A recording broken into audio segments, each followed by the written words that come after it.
The rain had come into Tucson like a weary traveler, heavy-footed and unwilling to leave, tapping against the old house windows as though demanding to be let in. Inside, Samuel Crawford Jr. sat beside his father's bed, spine stiff from hours of unmoving vigil. The single lamp burned low, casting a dim amber glow over the frail figure beneath the blankets. Samuel Crawford Sr., once a cavalryman whose presence could fill a room, now seemed smaller than memory allowed, his breath shallow and rattling, each inhale a fragile negotiation with life. Midnight crept closer with the slow, ceaseless ticks of the pendulum clock, each swing marking time the old man no longer had to spare. Sam Jr., 48, and weathered in ways that made him look older than his years, leaned forward. His father had always been carved from iron. Unbending jaw, quiet authority, eyes sharp enough to cut through lies.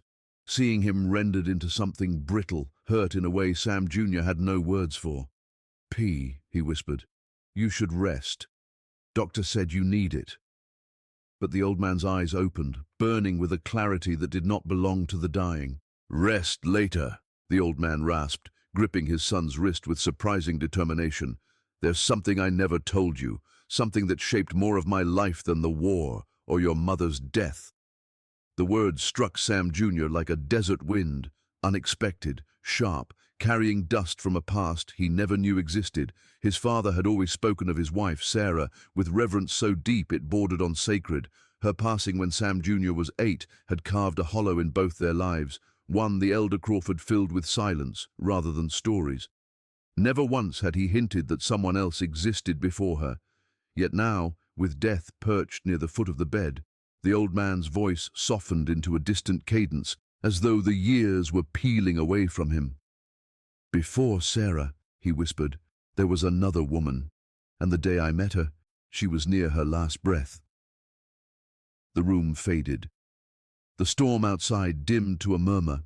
Sam Jr.'s heartbeat thundered louder than the rain as his father's mind traveled backward across 4 decades to the summer of 1882, a summer so fierce that even memory seemed sunburned by it. Cochise County had lain under an unforgiving August sun the day Samuel Crawford, then a hardened man of 48, rode his Tennessee Walker across the shimmering desert flats.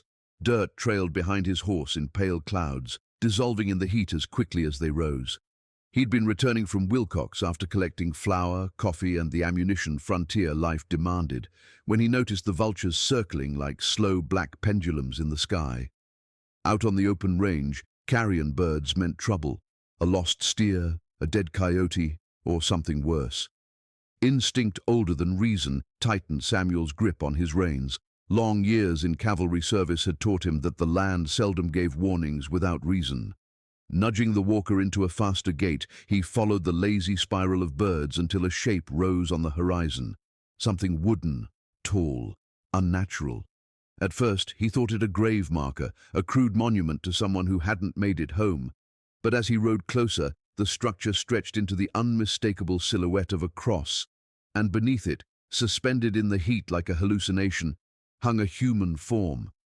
The walker balked, snorting in fear, but Samuel pressed on, muscles tightening with grim certainty. She was tied there like an abandoned offering to an indifferent sky, arms stretched wide, feet barely touching earth, baked hard as kiln stone. Her dress hung in ragged strips, its faded blue nearly bleached by sun. Skin scorched and blistered, lips cracked open, she looked less alive than something the desert had claimed and was reluctant to release. Samuel slid from the saddle, boots hitting the ground with a heaviness he hadn't felt in years. He pressed 2 fingers to her throat. A heartbeat fluttered beneath burnt flesh, a frantic, failing rhythm. She was alive by some stubborn miracle. Working quickly, Samuel cut the ropes without letting her crash to the ground, lowering her gently and laying her on her side to keep her airway clear. He touched a canteen to her lips, letting only droplets pass. Too much water too fast would finish what the sun had started. Her eyelids quivered, revealing eyes hollow with thirst and terror. A single word scraped from her throat, barely carried on breath. Wade. Then she fell back into darkness. The name hung in the air, ominous and heavy.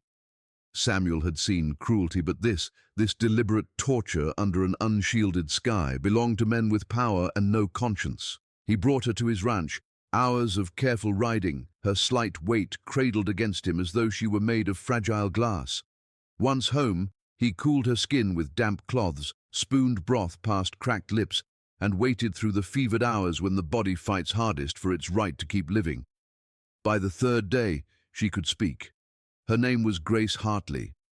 Her father owed money, far more than he could repay, to a man named Benjamin Wade, a land baron whose influence stretched across the county like shadow. Grace had refused Wade's marriage proposal 3 times. The 4th refusal brought the cross. Samuel listened without interruption, the familiar burn of anger igniting low in his chest. This land had seen lawmen bend easily when coin applied pressure. Wade had wealth, reputation, followers. Grace had only her voice, her scars, and the will to survive. And now she had him, a man who'd buried too much, lost too much, but found in her suffering a duty he couldn't ignore. As the old Crawford finished recounting this part of the tale, his voice wavered. That was the day everything changed, he whispered to his son. For Grace, and for me. Grace's recovery unfolded slowly, like dawn creeping across the desert floor. Each day she reclaimed another small fragment of herself, her voice first, then the steadiness of her hands, and finally the clarity in her eyes that told Samuel she was returning from whatever edge she'd hovered near, but survival carried its own weight. On the morning she was strong enough to sit upright without swaying, she asked Samuel to pull a chair beside her bed. Her posture was straight despite the bandages, her gaze unwavering. "You saved my life," she began. "But survival means nothing if I walk back into Wade's reach."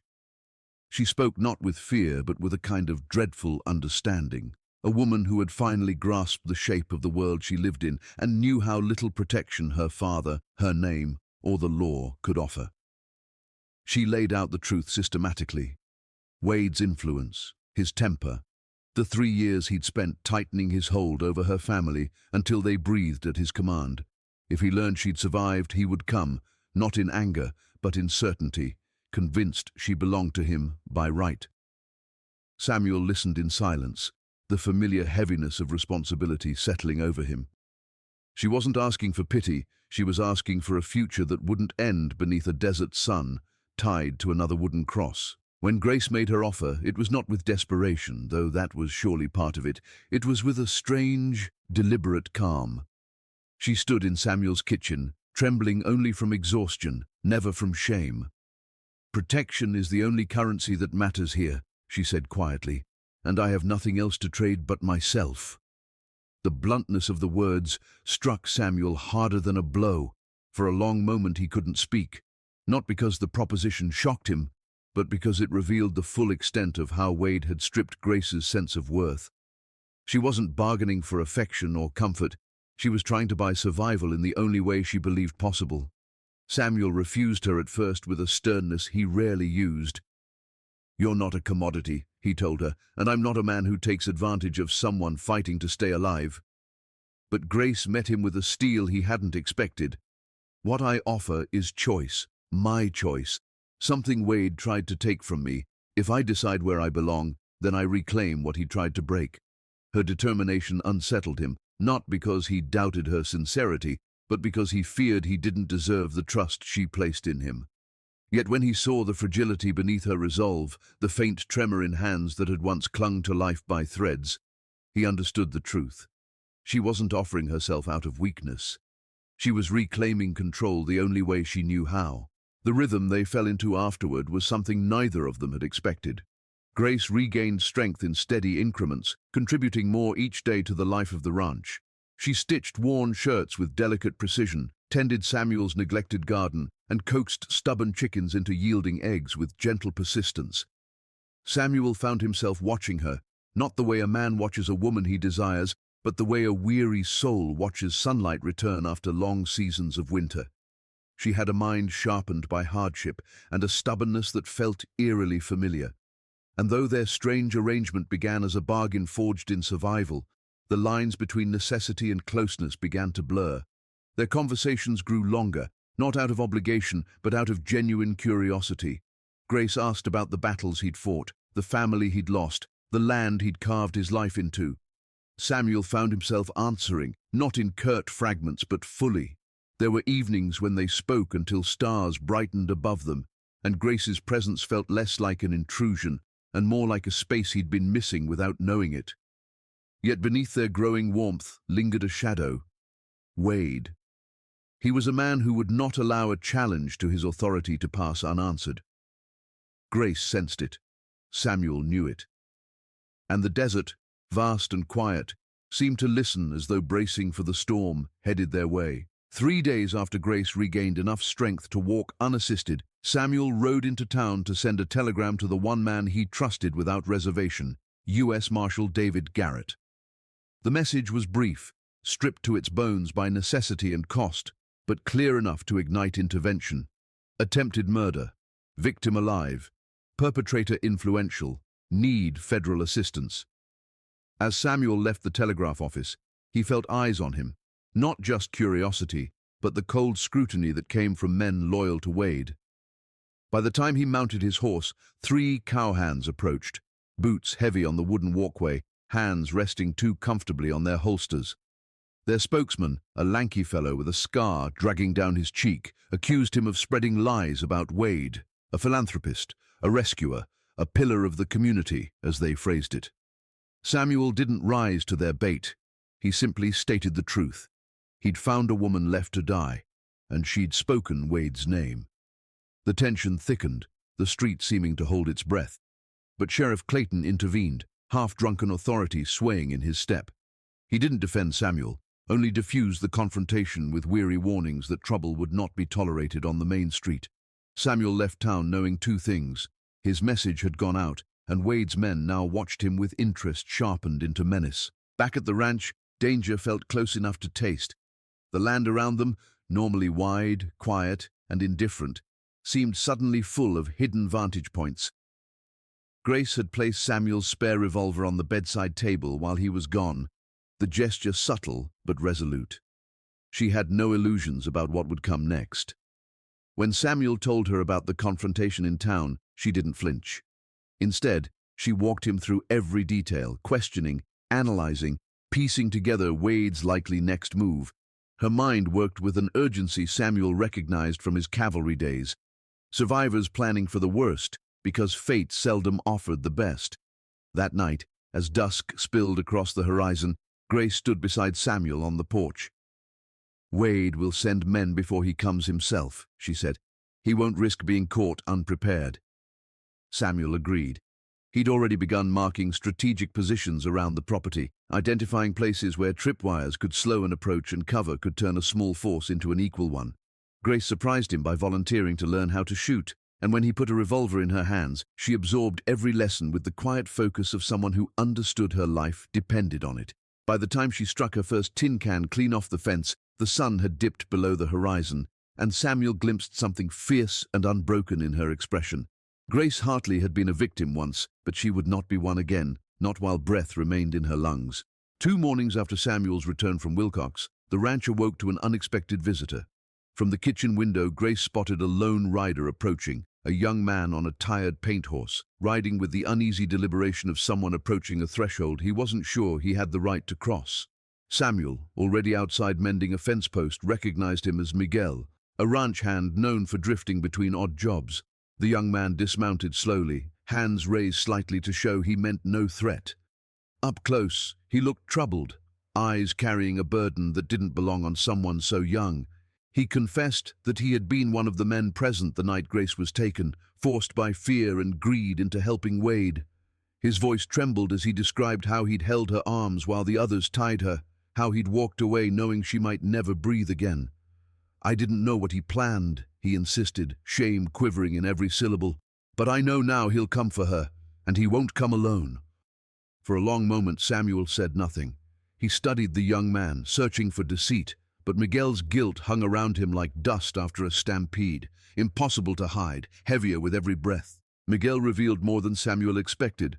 Wade believed Grace was alive. More importantly, he believed she was hiding with Samuel. Word had spread through the county that federal eyes might soon be on him, and Wade, proud, ruthless, accustomed to bending men to his will, had begun gathering a small army of loyal guns. 6, maybe 7, all capable with rifles, most of them men whose morality could be purchased for the cost of a decent meal. Miguel had overheard plans to ride out to the Crawford ranch within days. "Mr. Crawford," Miguel said, voice trembling, "if he comes, he won't negotiate. He'll destroy everything. Your land, your home, you." Samuel absorbed the warning with the same steady calm he used to brace for incoming artillery. Grace, who had stepped quietly onto the porch, listened without flinching. When Miguel saw her, he froze. Tears filled his eyes as he removed his hat and pressed it to his chest, apologizing in halting gasps. Grace watched him for several seconds, long enough to see sincerity, regret, and fear layered atop one another like sediment, and then she surprised them both. "You helped tie me there," she said simply. "Now you're helping undo what you did. That counts for something." Miguel wept openly at her words. It was the first forgiveness he'd received, though he knew it wasn't absolution. Miguel offered more than information. He knew 3 young men willing to stand against Wade, men who despised how the land baron preyed on those beneath him. Samuel hesitated.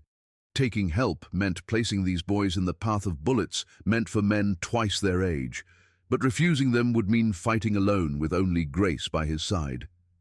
After a long silence, Samuel accepted. "Tell them to come," he said. "Bring what rifles you have. We prepare at dawn." Miguel rode off with renewed purpose, and the ranch fell into a tense quiet. Samuel and Grace spent the afternoon reinforcing defensive positions, lining up sight angles, stacking sandbags where none had existed the day before, and stringing nearly invisible tripwires across the perimeter. Grace moved with a fierce steadiness born of knowing survival was not a matter of luck, but preparation. When the first of the tin cans she practiced with jumped from the fence rail at 20 paces, she allowed herself a small, grim smile. "Wade thinks I'm someone he can break," she murmured. Samuel adjusted her stance, correcting her elbow. "He underestimated you once," he said. "He won't make that mistake twice." But even as he said it, Samuel feared the opposite, that Wade's pride would only make him more dangerous. Miguel and his 3 friends arrived the next day before sunrise, faces drawn tight with resolve. None carried fine weapons. One had a battered Winchester, another a revolver so old it looked ready to retire itself. But each possessed the most valuable asset a fighter could bring into battle: unwavering intention. Samuel trained them hard, drilling firing positions, establishing signals, and teaching them how to fall back without panic. Grace stood among them, absorbing every instruction with fierce concentration. By midday, sweat had soaked through shirts, dust coated their throats, and exhaustion tugged at their steps, but no one complained. They broke only when the sun dipped lower in the sky, its heat settling like a heavy hand on their shoulders. That evening, as Samuel and Grace sat on the porch, the exhaustion of preparation settled between them like a third presence. Grace leaned her head against his shoulder, and for a moment the fear and the threat evaporated under the quiet satisfaction of companionship. "If we die when Wade comes," Grace whispered, not as a fearful plea but as a statement of fact. "I want you to know these weeks have been the first time in my life I felt like I belonged anywhere." Samuel looked at her then, really looked, and the truth hit him with a force he hadn't prepared for. She had become the part of his life he didn't know he was missing. Their connection deepened with a tenderness neither of them had anticipated.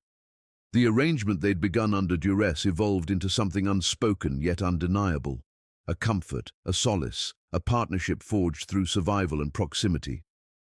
Grace would sit beside Samuel in the evenings, resting her head against his chest while the desert cooled around them.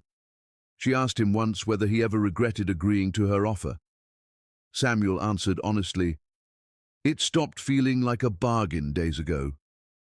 She nodded, her expression softened by understanding rather than relief.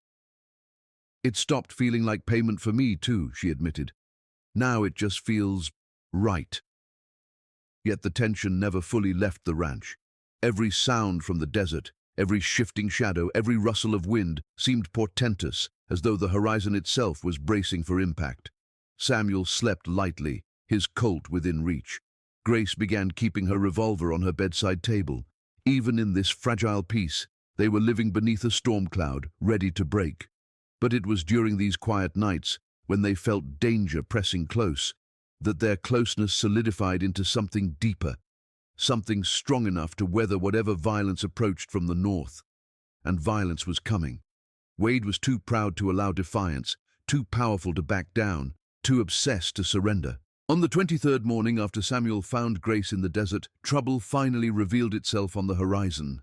Miguel, stationed atop the barn roof with a spyglass, shouted the warning before the dust trail even reached the lower ridge.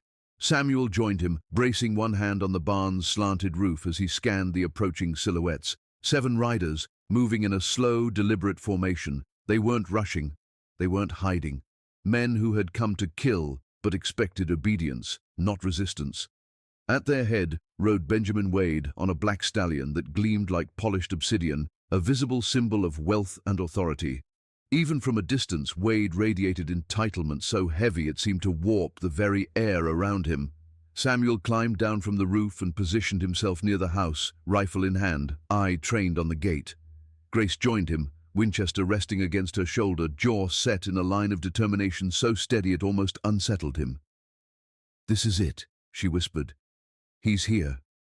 Samuel nodded, forcing calm into his voice. "Then let's make sure he regrets the ride." Around them, Miguel and the others took their positions, silent, tense, ready. Wade halted his men just beyond the fence line, a calculated display meant to show dominance without provoking an immediate fight. He sat tall in his saddle, surveying the ranch with a possessive air, as though cataloguing everything he planned to claim. Land, lives, the woman standing behind Samuel's shoulder. His voice carried easily across the open space.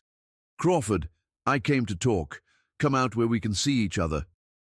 Samuel stepped forward but kept the rifle at his side, barrel pointed safely downward, yet ready to rise. "You can talk from there," he replied. "Grace stays behind this fence." Wade's smile was thin and polished, like something practiced in a mirror. "You have something that belongs to me, a woman who agreed to settle her father's debt by becoming my wife." Grace moved to stand beside Samuel, raising her voice in a clear, steady challenge. "I never agreed. And a debt is not a human being, Benjamin." Something fractured in Wade's expression, pride giving way to a flicker of fury before he smoothed it into a veneer of civility. "Grace," he called, "I only want to bring you home. You're confused, afraid. This man," he pointed at Samuel, "is feeding you lies. You know I would care for you." Grace responded with a single, unshaking sentence. "You left me to die." Wade didn't deny it. He simply hardened. "Last chance, Crawford. Send her out now, or your ranch burns before sundown." Before Samuel could answer, another sound split the air, the rhythmic pounding of hooves from the south. 3 riders emerged, dust trailing behind them like a banner. In the lead rode a man wearing a long coat despite the heat, his chest adorned with a badge that caught the sunlight like a flare. U.S. Marshal David Garrett had arrived, flanked by 2 armed deputies. They reined in sharply between Wade's men and the fence, forming a living barrier of federal authority. "Benjamin Wade," Garrett's voice cracked like thunder, "I carry warrants for your arrest, kidnapping, attempted murder, coercion, and conspiracy." The silence that followed was electric. Wade's men shifted uneasily in their saddles, hands hovering near their weapons but unwilling to draw with federal guns pointed at them. Wade tried to recover his composure, but the strain tugged visibly at him. "Marshal, you're overstepping," he said, attempting calm superiority. "This is a county matter. You have no jurisdiction." Garrett held up folded documents, letting the breeze catch their edges. "I have sworn statements from 4 witnesses, medical certification from Dr. Helen Marsh, and the victim's testimony. I have more than enough jurisdiction." Wade's confidence cracked fully now, fear creeping into his polished arrogance. His men began backing away, reluctant to die for a man who paid well, but not well enough to get buried for. "Benjamin Wade," Garrett repeated. "Dismount. Hands where we can see them." For a moment, Samuel thought Wade might reach for his gun, pride pushing him toward suicide. But instead, the man sagged in his saddle, the fight draining out of him like water from a cracked canteen. He slid to the ground, shoulders slumped, a man unaccustomed to the weight of consequence. As the deputies cuffed him, Wade looked up and found Grace standing tall behind the fence. And for the first time, his expression wasn't one of anger or entitlement. It was raw, broken longing. "I loved you," he whispered hoarsely. Grace's reply was unwavering. "Love doesn't tie someone to a cross, Benjamin. Love doesn't try to own." Garrett nodded to Samuel, signaling the danger had passed. For now. The marshal climbed down from his horse and shook Samuel's hand firmly. "You did good holding him off," he said. "But this isn't over. The trial will be hell for her. His lawyer is the kind who twists truth until it breaks." Samuel glanced at Grace. She stood unwavering, chin lifted, eyes clear. "She'll manage," Samuel said quietly. "She's stronger than he ever understood." With Wade secured, Garrett turned to Samuel and Grace with an unexpected proposal. "Territorial law allows me to officiate marriages," he said with a half grin. "Given the situation, it might strengthen your position legally. Married couples can't be forced to testify against each other." Samuel blinked, unprepared for the shift from violence to matrimony. Grace, however, stepped forward without hesitation. "I want this," she said softly, eyes fixed on Samuel's. "Not because of the trial, because of us." Her certainty hit him hard, an anchor thrown into a life he'd long allowed to drift without direction. Samuel cupped her hands in his, feeling her pulse steady and strong beneath his touch. "Then yes," he murmured. "Let's do it." Beneath the vast Arizona sky, surrounded by Miguel, the young volunteers, Garrett and the deputies, Samuel Crawford and Grace Hartley spoke their vows. No church, no lace, no music, only the quiet sincerity of two people who had fought their way into each other's lives. When Garrett pronounced them husband and wife, Samuel felt something shift inside him, a settling, a rightness, a weight that was not burden but belonging. But even as joy flickered between them, Garrett's warning lingered like the trailing note of a somber hymn. "The trial is coming, and Wade's lawyer will try to tear everything you built to pieces." The weeks leading to Wade's trial passed in a haze of preparation and uneasy hope. Grace devoted herself to strength, physical, mental, and emotional. She walked the ranch grounds each morning, stretching her muscles back into resilience, learning where shadows fell at different hours, where the wind carried sound. In the evenings she practiced shooting until her shoulders ached. Samuel watched her with a mixture of awe and fear. She had nearly died on a cross meant to break her, yet she refused to carry the weakness that memory should have pressed upon her. Instead, she drew power from it, forging herself into someone who no longer bent easily under pressure. Meanwhile, Samuel immersed himself in ranch work, trying to mask the exhaustion that gnawed deeper each day. The stress of the impending trial pulled at him, eroding sleep and appetite. He told himself he'd rest once the verdict came, once Grace no longer stood in danger. But his body had its limits, and it had begun issuing warnings he stubbornly ignored: short breath, chills at night, trembling hands. Grace noticed, of course. She missed nothing. "You're pushing too hard," she said one afternoon as he staggered slightly while lifting a crate. But Samuel brushed her concern aside. "I'll rest after," he said. After felt close. Too close. The trial drew crowds from across Cochise County, settlers, ranchers, drifters, and townsfolk eager to witness the downfall of a powerful man or, depending on their loyalties, eager to see him exonerated. Wade entered the courtroom gaunt, but still carrying an air of undeserved nobility. He wore humility like poorly fitted clothes, each gesture exposing the arrogance beneath. Grace took the stand on the first day. When she walked across the courtroom, murmurs rippled through the gallery. Many had never seen the marks on her wrists, the faint scars where rope had burned into flesh. Her testimony was steady, unflinching. She spoke of the abduction, the desert, the heat, the despair. She described Wade's threats and her refusal to bend. Samuel sat behind her, fists clenched, pride tangled with pain as he listened. But when Wade's lawyer rose, the air shifted like a sudden cold front. Silas Blackwood was a man who wielded words like scalpels, precise, sharp, merciless. He attacked Grace's character, insinuating that she had fabricated her ordeal to justify moving in with an older man. He twisted her generosity towards Samuel into something transactional and sordid. "You expect this jury to believe," Blackwood sneered, "that you freely gave yourself to the man who sheltered you? That you married him out of affection rather than convenience?" Grace held her composure, even when his words sliced deep, but Samuel felt each insult like a blow to his ribs. It took everything in him not to stand and silence the attorney by force. The next witnesses strengthened the case.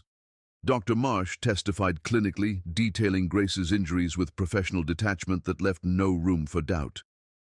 Thomas Hartley, frail and remorseful, admitted his failings, how fear had made him complicit by inaction, how much he regretted allowing Wade to threaten his daughter's life. Miguel and the other young men spoke with sorrow in their voices, each recounting their roles with brutal candor. Blackwood tried to undermine them, but their shame was too real to twist into manipulation. Still, the trial dragged Samuel down like a riptide. He felt fever prick his skin during testimony. His vision blurred when he tried to focus on Garrett's arguments. The world seemed to tilt on uneven ground. Grace noticed, but in the turbulence of the courtroom, she could do little more than grip his hand between sessions and whisper, "Hold on." The jury deliberated for hours that felt like days. Samuel's body finally gave out in the courthouse hallway, his legs folding beneath him, his breath strangled, the world narrowing into a tunnel of sound. Grace screamed his name. The next thing he remembered was waking to the scent of medicine and the quiet urgency of Dr. Marsh's voice. "You've burned yourself out," she said. "Another day without rest and you'd be with the dead." Samuel tried to speak, but Grace's hand pressed gently to his chest. Her eyes were red from sleepless worry. "Wade was found guilty," she whispered. "Attempted murder. 15 years. Recovery forced Samuel to do something he had not done in years. Stop." Grace remained by his side through every fever spike, every chilling sweat, every moment he drifted in and out of awareness.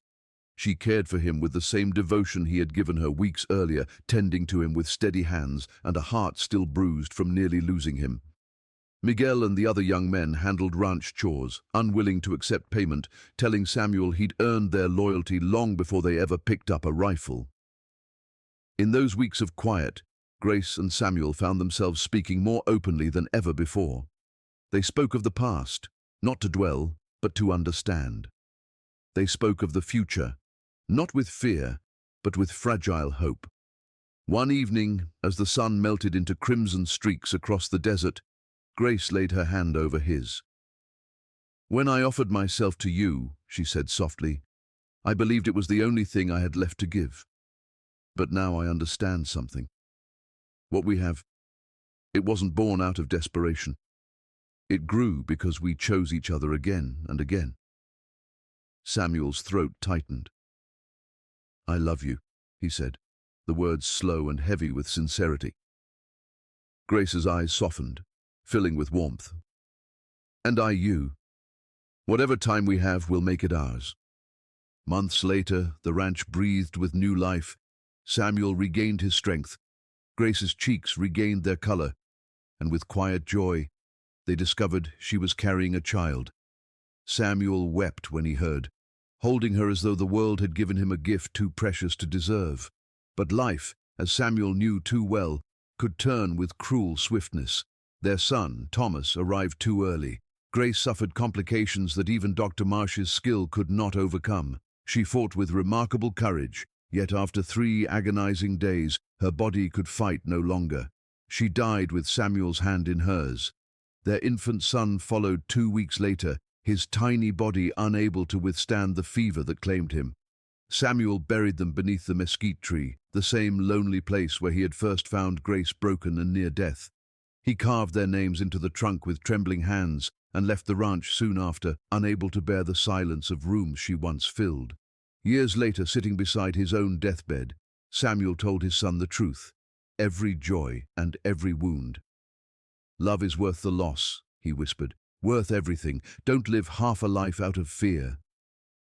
After his father's passing, Sam Jr. found Grace's last letter, her handwriting steady, even as she anticipated mortality. It ended with a line that seemed to echo across the decades. "Choosing you was never obligation. It was my freedom." Holding that letter, Sam Jr. realized his father's story was not one of tragedy but of courage. The courage to love, lose, and still believe. And that night he made a choice of his own, to step out of the shadow of fear and finally let someone into his life.